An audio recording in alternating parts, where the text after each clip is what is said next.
Un refuge pour animaux avait besoin d'un héros.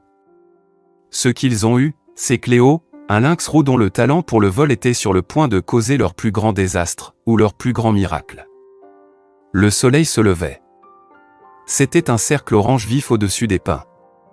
Le refuge pour animaux à Venwood s'éveillait. C'était un lieu de guérison. Un lieu pour les secondes chances. Il se trouvait au fin fond des bois du Montana. À l'intérieur du bâtiment principal, l'odeur de café était forte. Elle se mélangeait à l'odeur sauvage des animaux. Pour Anna Reed, c'était l'odeur de la maison. Elle était la directrice du refuge. Ses cheveux argentés étaient attachés en une queue de cheval en désordre. Elle était presque aussi sauvage que certains des animaux. Mais une autre odeur flottait dans l'air ce matin-là. C'était l'odeur du toast brûlé. Cléo! Le cri résonna dans la cuisine. C'était un nom prononcé de nombreuses fois par jour. Il était dit avec amour. Il était dit avec frustration. Il était dit avec incrédulité. Cléo était le lynx roux. Elle était une maîtresse voleuse. Martha Peterson se tenait près du grille-pain. Son visage était mécontent. Martha était une enseignante à la retraite. Elle était bénévole au refuge. Sa patience était légendaire. Mais Cléo mettait cette patience à l'épreuve chaque jour. Martha préparait le petit déjeuner pour les petits animaux. Il semblait que le petit déjeuner était en suspens. « Anna, je lui ai tourné le dos une seconde, » dit Martha. Elle agita une spatule. Une seule seconde. Juste une seconde. Et pouf! Mon toast avait disparu. Elle pointa avec la spatule. Puis j'ai senti ça.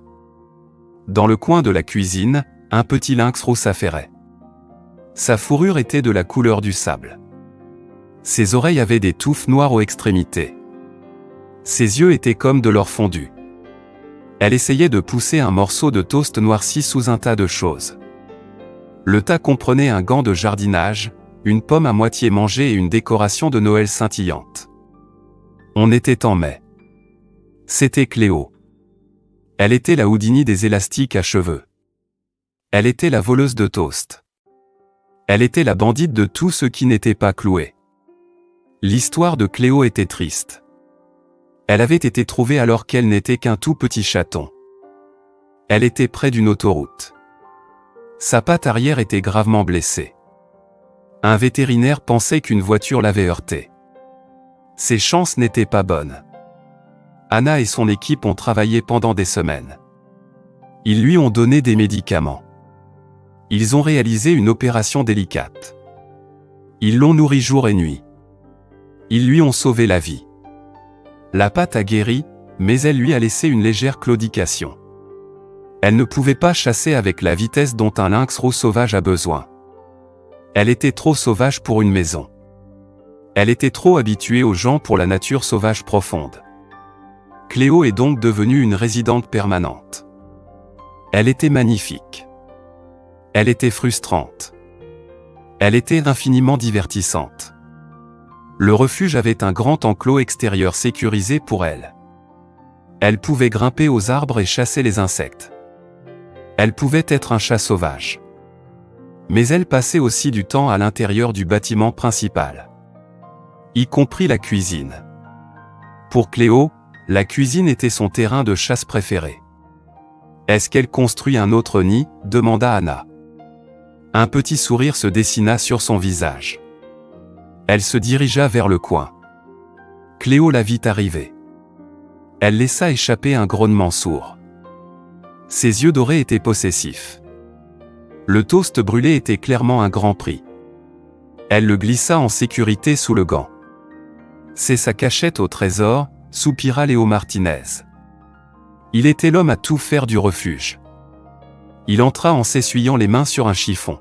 « J'y ai trouvé ma bonne chaussette hier. Celle sans le trou. » Les collections de Cléo étaient célèbres. Les chaussures malodorantes étaient ses préférées. Elle les cachait souvent, puis observait avec un petit soufflement fier quand quelqu'un les trouvait. Les crêpes, volées d'une assiette, était exhibée comme une prise fraîche avant d'être cachée. Une fois, elle a traîné un lourd paillasson à travers le sol. Elle s'est emmêlée dedans. Elle est devenue une boule de fureur grognante et duveteuse. Il a fallu 2 personnes et un plumeau pour la sortir de là. Aucun tiroir n'était sûr. Aucun placard n'était sécurisé.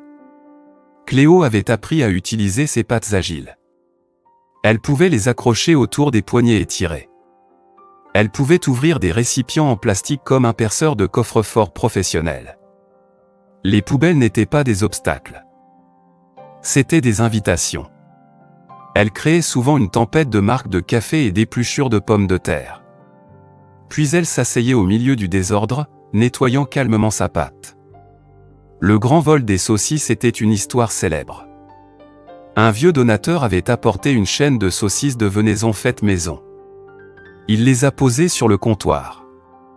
Il s'est tourné pour accrocher son manteau. Cela a pris 10 secondes. Quand il s'est retourné, les saucisses avaient disparu. Tout le monde a cherché. Puis ils ont entendu un léger bruit sourd. Il venait de sous un grand fauteuil. Il y avait Cléo. Elle était coincée dans le petit espace. Ses yeux étaient fermés de bonheur. Elle mangeait les saucisses, une par une. Un petit grognement satisfait grondait dans sa poitrine. Elle n'avait même pas essayé de les cacher. Le butin était trop bon pour attendre. Très bien, petite coquine, dit Anna maintenant, en s'accroupissant. Les oreilles de Cléo se tournèrent. Ses yeux restèrent fixés sur Anna. Le grognement s'adoucit. Qu'est-ce que c'est aujourd'hui? Cléo cligna lentement des yeux. Puis, d'un mouvement soudain et rapide, elle frappa une mèche de cheveux détachés d'Anna. C'était un jeu qu'elle jouait. C'était mi-sauvage, mi-apprivoisé. Elle nous garde juste sur le qui-vive, dit Martha. Elle riait maintenant. Elle racla les morceaux brûlés de son premier toast dans le compost. Et nous rappelle que le petit déjeuner est une affaire très sérieuse. Les semaines précédant le gala annuel de Havenwood étaient toujours chargées. Le gala était la plus grande collecte de fonds du refuge. Cette année était plus stressante que d'habitude. Une femme locale, Madame de la Corte, avait fait une grande promesse. Elle doublerait chaque dollar collecté lors du gala. Mais seulement s'ils atteignaient un chiffre très élevé. La pression était forte. Des boîtes de décoration ont commencé à apparaître. Guirlandes lumineuses, serpentins et centres de table étaient stockés dans un bureau libre. Ou du moins, ils étaient censés l'être. Quelqu'un a vu la boîte de rubans dorés, demanda Émilie. Elle était une jeune stagiaire vétérinaire. Son travail était d'être organisé. Cléo rendait ce travail très difficile. Le ruban avec les petits grelots? Un grognement traversa la salle de pause. Tout le monde regarda vers les cachettes préférées de Cléo. Ne me regardez pas, grommela Léo. Mais il regardait déjà sur le dessus des hautes étagères. J'ai mis cette boîte sur l'étagère la plus haute. Mais une étagère haute n'était qu'un défi pour Cléo. C'était une excellente grimpeuse. Plus tard dans la journée, le ruban a été retrouvé. Buster, le vieux bigle à 3 pattes du refuge, entra dans la cuisine. Un long morceau de ruban doré traînait de son collier. Un petit grelot tintait à chaque pas. Derrière lui se trouvait Cléo. Elle avait l'air très contente d'elle.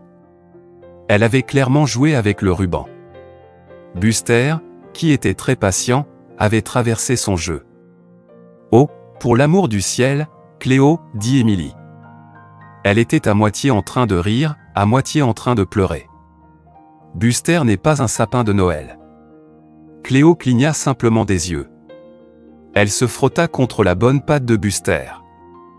Un ronronnement profond gronda dans sa poitrine. Buster lui lécha l'oreille. Il semblait que son vol avait créé un moment de paix entre les deux animaux. Ces vols n'étaient pas toujours si drôles. Elle volait de la nourriture spéciale destinée aux animaux diabétiques. Cela provoquait des recherches frénétiques. Elle volait des élastiques à cheveux. Ils étaient comme des bijoux pour elle. Martha a trouvé un jour un élastique dans le bac à farine. Un autre était emmêlé dans les fils d'un ordinateur. Un a même été repêché dans le plat d'eau d'une tortue grincheuse. Même une blessure ne l'arrêtait pas. Il y a quelques mois, elle s'est blessée la patte. Elle avait essayé de sauter du comptoir au sommet du réfrigérateur. Elle a manqué son coup. Pendant une semaine, elle a boité.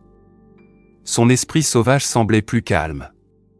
Mais son désir de voler des choses est resté. Elle a simplement changé ses méthodes. Elle utilisait sa bonne patte avec encore plus d'habileté, traînant les choses vers elle avec une concentration effrayante. La cuisine était son royaume. Un après-midi, Anna préparait un médicament spécial. C'était pour un hibou malade. C'était un processus lent et minutieux. Il nécessitait des mesures exactes de poudre coûteuse. Elle a tout disposé sur un plateau. Il y avait de minuscules bouteilles, un petit bol et une minuscule cuillère à mesurer en argent. Elle devait aller chercher de l'eau dans le garde-manger. Elle a laissé le plateau sur le comptoir. Elle est partie pendant 30 secondes.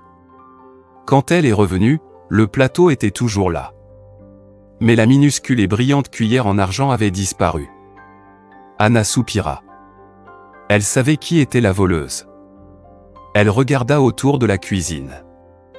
Pas de Cléo. C'était étrange. Cléo aimait généralement observer le chaos après ses crimes. Puis Anna entendit un petit bruit de grattement. Il venait de la porte du garde-manger. Le garde-manger était interdit. C'était une forteresse de croquettes et de conserves. Le loquet de la porte était desserré. Léo était censé le réparer. Cléo avait dû la pousser pour l'ouvrir. Anna se dirigea vers la porte. Elle colla son oreille contre le bois. Encore des grattements. Puis un son doux et frustré. Elle ouvrit la porte d'une toute petite fente. Il y avait Cléo. Elle n'avait pas la cuillère. Elle tapotait un grand sac de nourriture pour chat non ouvert. C'était la sorte chère. Le sac bruissant semblait la fasciner. Elle n'essayait pas de le déchirer. Elle le tapotait simplement et le reniflait. La cuillère manquante gisait sur le sol à proximité, oubliée. Cléo, dit doucement Anna. Le lynx roux sursauta. Elle regarda Anna. Puis elle regarda de nouveau le grand sac de nourriture. Elle fit un petit bruit interrogateur. C'était le son qu'elle faisait quand elle était curieuse. Ce n'était pas son comportement habituel de saisir et cacher. Anna fronça les sourcils. « Qu'est-ce que tu fais ici, coquine ?» Elle ramassa la cuillère. Alors qu'elle s'apprêtait à faire sortir Cléo, Anna entendit un autre son. C'était un miaulement très faible. Il était si silencieux qu'elle a failli le manquer. Elle écouta attentivement. Le voilà à nouveau. Un petit cri triste. Il semblait provenir des salles d'isolement au fond du couloir. Son cœur se serra. « Oh non » murmura-t-elle. La veille, ils avaient accueilli un nouveau sauvetage. C'était une portée de 3 chatons sauvages. Ils n'avaient que quelques semaines. Ils avaient été trouvés dans un tuyau de drainage.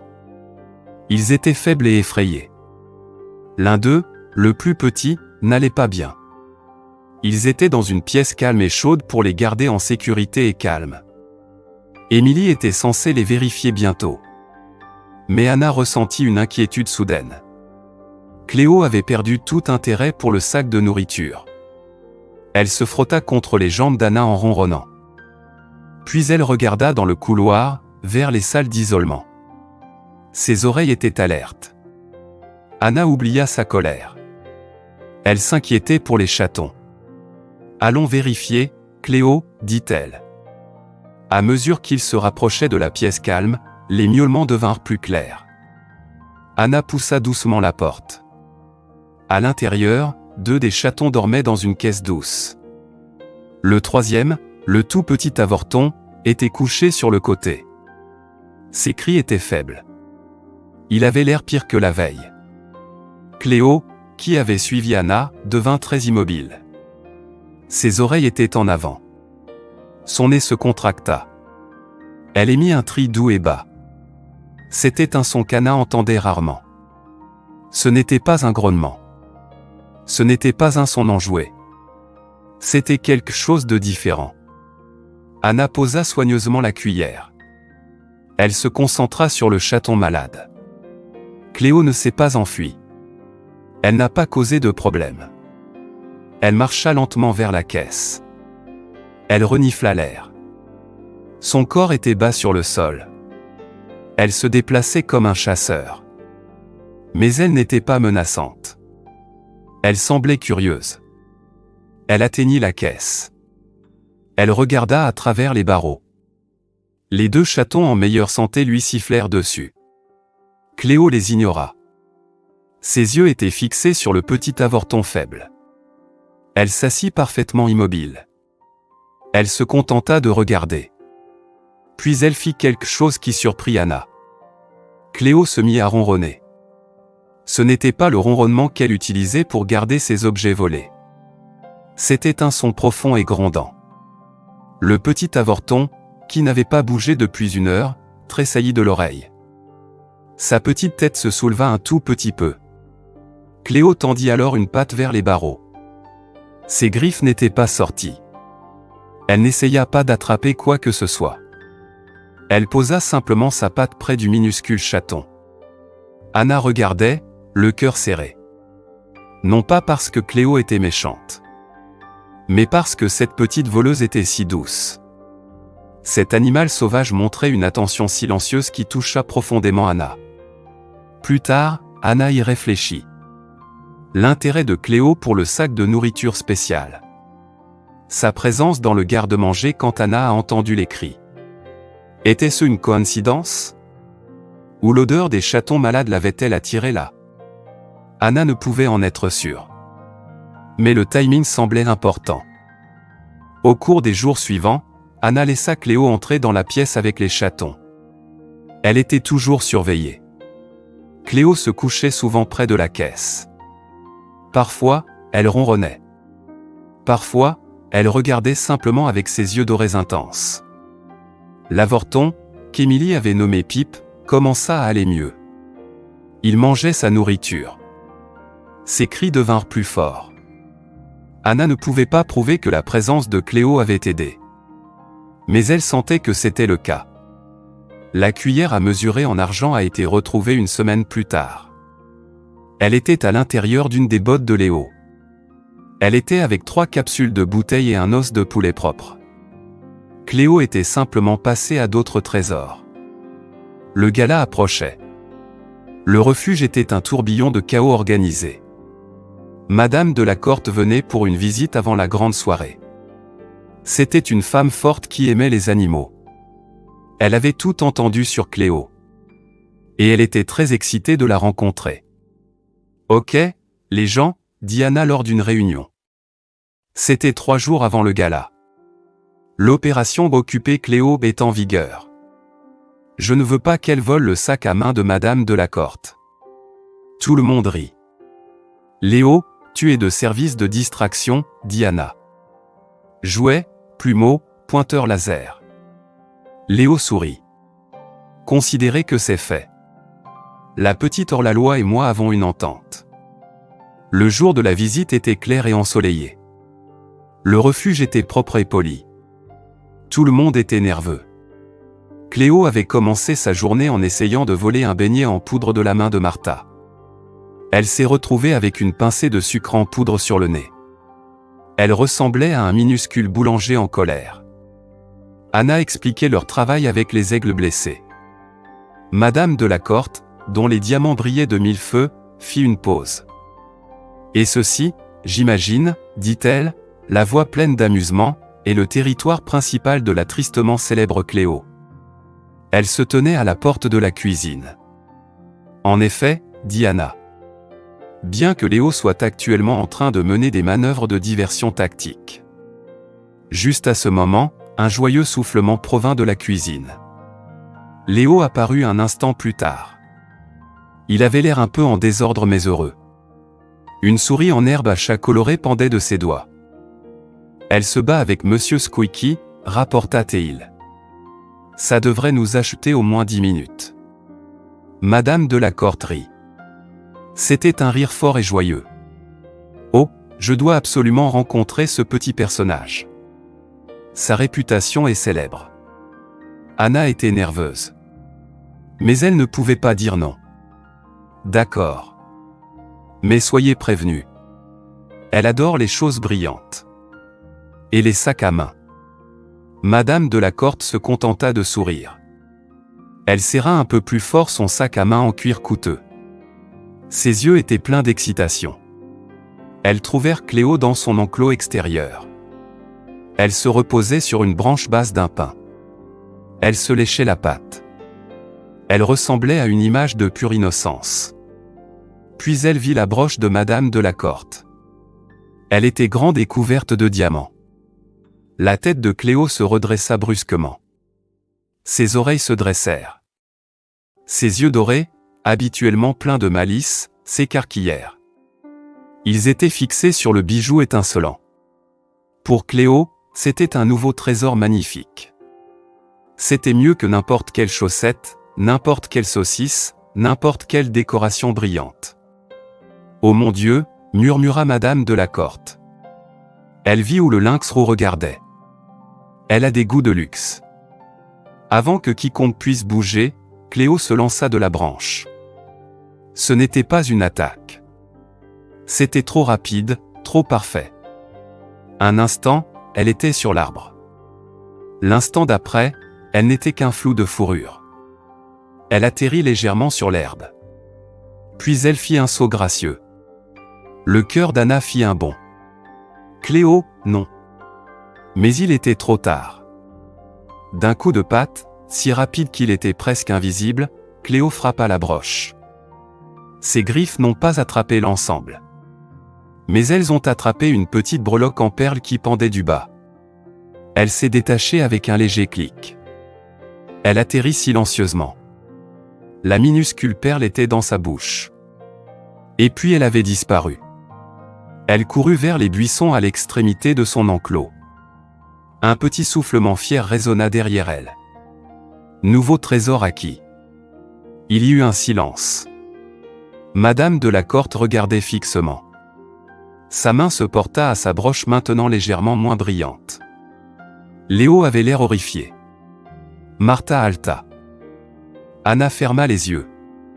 De toutes les choses que Cléo pouvait voler, c'était la pire. Au pire moment possible. La subvention de contrepartie, le gala, tout semblait sur le point de s'effondrer. Eh bien, dit finalement Madame de la Corte. Sa voix était étonnamment calme. Elle porte bien son nom. Petite voleuse sournoise. Elle avait même un petit sourire sur le visage. Madame de la Corte, je suis tellement désolée, dit Anna. Nous allons la récupérer. Cléo a de petites cachettes. Ses trésors. Nous la trouverons. Léo, tu connais ces endroits. Léo hocha sombrement la tête. Je vais commencer à chercher. Mais avec Cléo, ça pourrait être n'importe où. La semaine dernière, j'ai trouvé un biscuit dans la trousse de premier secours. Ce qui suivit fut une recherche effrénée. Anna, Léo et Martha cherchèrent partout dans l'enclos de Cléo. Ils regardèrent sous chaque buisson. Ils regardèrent à l'intérieur de chaque tronc creux. Cléo les observait d'une branche haute. Elle semblait totalement indifférente. La perle était probablement cachée dans un nouvel endroit secret. Les heures passèrent. Le soleil commença à se coucher. La breloque en perles, un héritage familial, avait disparu. L'ambiance était lourde. Anna sentit une vague de désespoir. Ce n'était pas seulement une question d'argent. C'était une question de confiance. Madame de la Corte avait été très compréhensive. Ce n'est qu'une chose, ma chère, avait-elle dit à Anna. Une chose sentimentale, oui. Mais quand même juste une chose. Ne laissez pas cela ruiner votre dur labeur. Elle a dit qu'elle viendrait quand même au gala. Mais son énergie vive avait disparu. Ce soir-là, Anna était assise seule dans la cuisine silencieuse. Tout le monde était parti. Le seul son était le bourdonnement du réfrigérateur. Buster, le bigle, ronflait doucement près de la cuisinière. Anna se sentait vaincue. Cléo passait plus de temps à l'intérieur ces derniers temps. Elle restait souvent près du couloir menant à la salle des chatons. Pip et ses frères et sœurs grandissaient vite. Anna avait remarqué que Cléo transportait parfois ses nouveaux trésors vers cette zone. Un stylo volé, une capsule de bouteille brillante. Elle finissait par les cacher à l'extérieur. Mais elle semblait attirée par le calme et la chaleur près de la salle des chatons. Ce soir, Cléo était agitée. Elle faisait les 100 pas près de la porte de la cuisine. Elle regarda Anna et fit un miaulement doux. C'était le son qu'elle faisait quand elle voulait quelque chose. Anna était fatiguée et triste. Au début, elle l'ignora. Mais Cléo continua d'essayer. Elle se frotta contre les jambes d'Anna. Elle retourna à la porte et miaula de nouveau, un peu plus fort. En soupirant, Anna se leva. « D'accord, Cléo. Qu'est-ce qu'il y a maintenant? Tu veux sortir? Tu veux entrer? Décide-toi. » Elle ouvrit la porte de la cuisine. Cléo ne courut pas dehors. Au lieu de cela, elle marcha délibérément dans le couloir. Elle se dirigea vers la salle des chatons. Ce n'était pas étrange.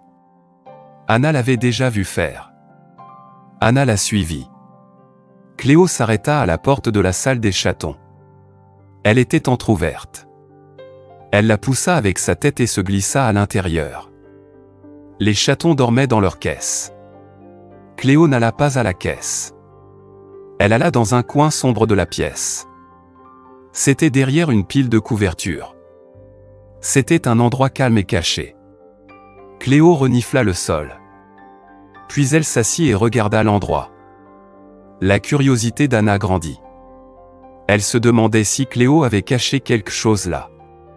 Elle sortit son téléphone et alluma la lampe de poche. La lumière perça l'obscurité. Elle éclaira le coin poussiéreux. Et elle était là.